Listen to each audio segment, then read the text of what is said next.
பெரும்பாலானவர்கள், நம்மை போன்றவர்கள் பெரிய பெரிய நகரங்களில் வாழ்கிறார்கள்.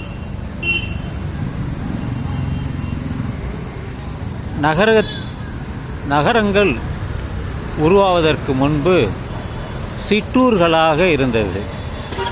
அதற்கு முன்பு கிராமங்களாக இருந்தது. அதற்கு முன்பு அவர்கள் நாடோடிகளாக இருந்தார்கள். நகர்ந்தே போனார்கள்.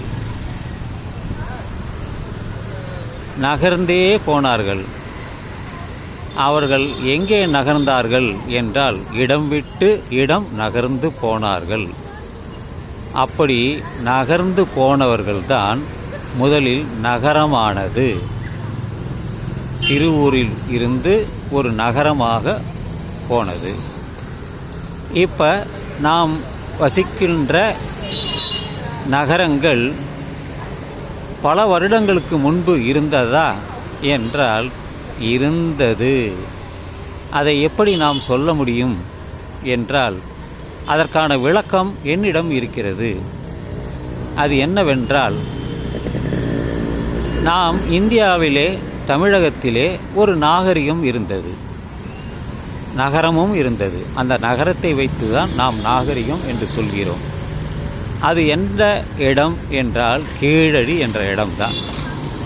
சுமார் 2600 வருடங்களுக்கு முன்பு அங்கே வாழ்ந்த மக்கள் ஒரு வீதிகளை அமைத்து, குளங்களை அமைத்து, தங்களுக்கு வேண்டிய பொருள்களை உருவாக்கி, அவர்கள் கிணறு வெட்டி விவசாயம் செய்து வாழ்ந்தார்கள்.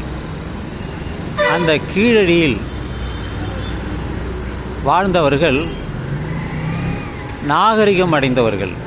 அதனால்தான் கீழடி நாகரிகம் என்று சொல்கிறோம். பண்டைய காலத்தில் நான் சொல்வதெல்லாம் ஒரு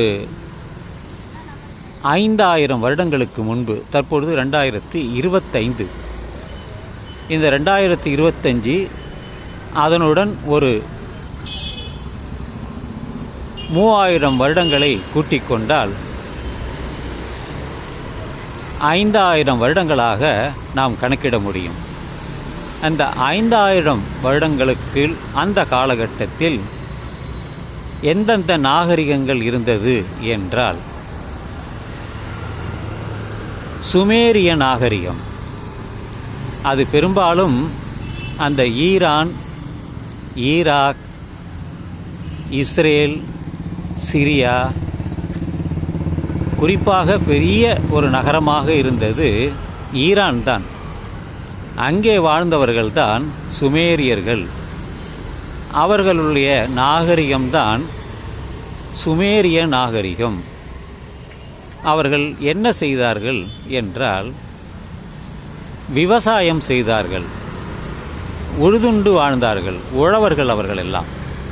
அதற்காக 2 நதிகள் இருந்தது, டைக்ரீஸ் அண்ட் யூப்ரட்டிஸ்.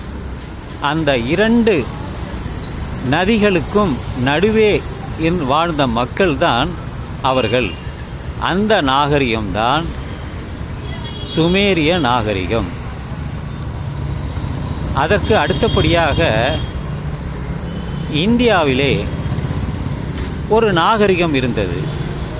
எல்லாமே நதிகள்தான், நதிகளின் தொடக்கம்தான் எல்லா நாகரிகங்களும். ஏனென்றால் நீர் மேலாண்மை அங்கே இருந்தெல்லாம் வற்றாத நதிகளாக, ஜீவ நதிகளாக இருந்தது. அப்படி வந்த மலையிலிருந்து, இமயமலையிலிருந்து வந்த நதிகள்தான். அதில் ஒன்று சிந்து நதி. சிந்து நதியின் மீசை அப்படி என்ற ஒரு பாரதியார் பாடல் இருக்கிறது. அந்த சிந்து நதி தான் ஒரு பெரிய நாகரிகம் இருந்தது. அந்த நாகரிகம் 3000 BC இன்றைய காலகட்டத்திலிருந்து 5000 வருடங்கள் என்று சொல்கிறார்கள் ஆராய்ச்சியாளர்கள், அகழ்வாராய்ச்சி செய்தவர்கள் சொல்கிறார்கள். ஒரு நாகரிகம் என்றாலே அங்கே நகர அமைப்பு இருந்திருக்கும், வீடு இருந்திருக்கும், எப்படி வீடு கட்டினார்கள்? செங்கல்லை வைத்து வீடு கட்டினார்கள், வீதி அமைத்தார்கள், குளியலறை வைத்தார்கள், குளம் வெட்டினார்கள், விவசாயம் செய்தார்கள். அதற்கான பல தொழிலாளர்கள் அங்கே இருந்தார்கள். குயவர்கள் இருந்தார்கள், தச்சர்கள் இருந்தார்கள், விவசாயிகள், உழைப்பாளிகள் இருந்தார்கள். அங்கே வேதம் சொல்வதற்கு, அர்ச்சனை செய்வதற்கு கோயில் எதுவுமே இல்லை. அவர்களோடெல்லாம் இயற்கையை வழிபட்டார்கள், நதியை பார்த்து வணங்கினார்கள், சூரியனை பார்த்து வணங்கினார்கள். அப்படித்தான் இந்த சிந்து சமவெளி நாகரிகம் நமக்கு வந்தது. அதுபோல எகிப்து நாட்டில், ஈஜிப்ட் என்று சொல்லக்கூடிய அந்த நாட்டில் அதனுடைய காலம் 2500 BC, இன்றைய காலகட்டத்திலிருந்து 4500 BC. அங்கேதான் நைல் நாகரிகம் இருந்தது. நைல் நதியில்தான் அவர்கள் வாழ்ந்தார்கள். கல்லை அவர்கள் தயாரித்து அந்த பிரமிடுகளை அவர்கள் அமைத்தார்கள். அது எல்லாமே எகிப்தில்தான். அடுத்தபடியாக மங்கோலியர்கள், அவர்கள் வாழ்ந்த ஒரு நாகரிகம் மஞ்சள் நதி நாகரிகம் என்பார்கள். அங்கேயும் ஒரு பெரிய நதி இருந்தது. அது எல்லோ ரிவர் என்பார்கள் ஆங்கிலத்தில். மஞ்சள் நதி மிக பழமையான நாகரிகம். அதுவும் சீனர்கள் அவர்கள் வாழ்ந்தது. மங்கோலியர்கள், சீனர்கள் வாழ்ந்த அந்த நகரம்தான் இந்த மஞ்சள் நதி நாகரிகம். மற்றபடி சொல்வதற்கு பெரிய பெரிய நாகரிகங்கள் வேறு இல்லை. அடுத்தபடியாகவும் நாகரிகங்கள் இருந்தது, கிரேக்க நாட்டில் இருந்தது. அதெல்லாம் இது 1ஆம் 3ஆம் நூற்றாண்டு, இன்றைய காலகட்டத்தில் இருந்து 2300 கிரேக்க நாகரிகம், ரோமானிய நாகரிகம் என்று பல நாகரிகங்கள் இருந்தது. இதையெல்லாம் நான் எதற்காக சொல்கிறேன் என்றால், நமக்கு பலருக்கு அது தெரியாமலே இருக்கிறது. நாம் எல்லாம் எப்படி இந்த நகரம் இருந்ததோ அதே போல நகரங்கள் பல வருடங்களுக்கு முன்பு இருந்தது என்று தெரியாமல் போய்விடுகிறது. அதை தெரிவிப்பதற்கு ஆட்களும் இல்லை. அகழ்வாராய்ச்சி மூலம்தான் நமக்கு ஆதாரபூர்வமாக எல்லா விஷயங்களும் நமக்கு தெரிய வருகிறது. அதற்காக பலர் ஆய்வுகள் செய்து குடும்பத்தை, அதாவது பலரை கொண்டு வந்து அவர்களுடன் பேசுகிறார்கள். எல்லோருக்கும் ஒவ்வொரு கருத்துக்களை அவர்கள் பரிமாற்றம் செய்கிறார்கள், விவாதம் செய்கிறார்கள். ஒரு முடிவுக்கு வருகிறது. அப்படி ஒரு முடிவுக்கு வரும்பொழுது அவர்கள் புத்தகங்களாக எழுதுகிறார்கள். இப்படித்தான் நமக்கு இந்த நாகரிகங்கள் பற்றி, நகரம் பற்றி, நாகரிகம் பற்றி, கிராமங்கள் பற்றி, சிறு நகரங்கள் பற்றி நமக்கு தெரிய வருகிறது.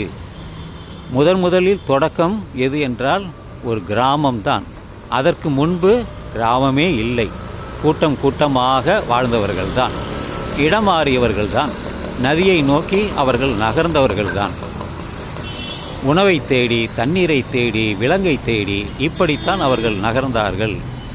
அதனால்தான் நமக்கு இன்றளவும் இந்த நாகரிகத்தை பற்றி சொல்ல முடிகிறது. இதற்போல பல காணொளிகள் நான் செய்துள்ளேன்.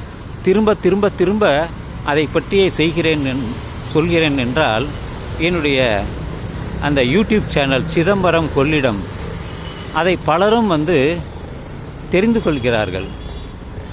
ஏனென்றால் ஒரு 10 வருடங்களுக்கு முன்பு நான் எதையும் யூடியூபில் எழுதவில்லை.